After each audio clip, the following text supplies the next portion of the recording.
So you think you know Gmail? Well, I have 5 productivity hacks that I'm going to show you. I bet you're going to love them.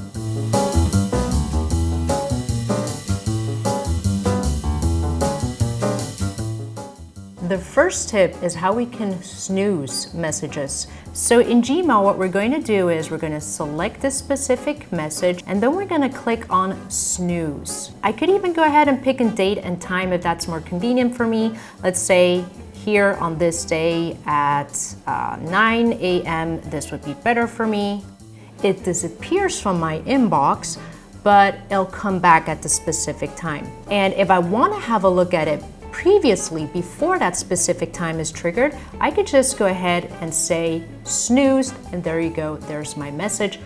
The next tip is how we can add emojis to labels. So I have this Project A label. I click on the 3 dots and I say edit, and now I can edit the name of the label. And what I'll do here in my setup, since I'm on the Mac, I click on show emoji symbols. Maybe let's say it's Halloween, I don't know, you just click here and you save that.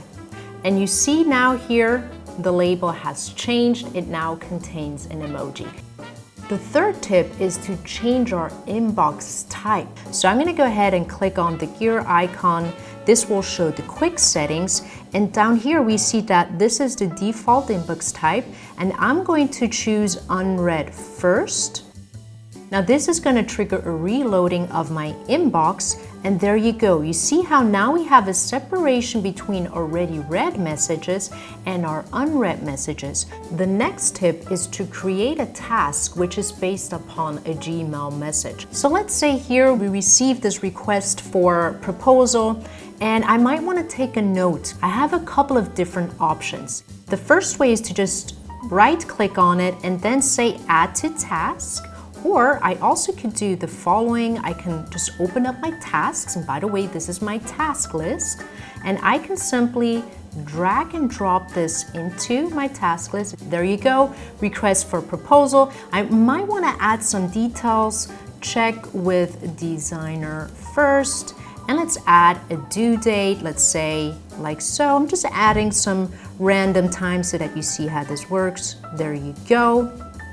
Now the neat thing about this is I not only have a task here that will remind me at this specific time, I also have a link to this specific message. So when I click on that link, the message opens it. The next tip is how we can hide labels. I don't know about you, but I find that some of these system labels that have been added clutters up my labels section, so I want to do that away. So I can do so by clicking on the gear icon, then on See All Settings. Then over here I can click on the Labels tab, and here you go, Start. I can hide this and see what happens. There it is, it disappeared. Let me do that again. I click on Show, it reappears. I click on Hide, and it's hidden. I go back to my inbox and looks a bit better now, I'd say. I hope you enjoyed these Gmail productivity hacks, and why don't you go ahead and follow Domestika on the different social media channels. And if you're looking to increase your productivity as a creative by using Google Workspace, well then I have an online course on Domestika that you definitely want to check out.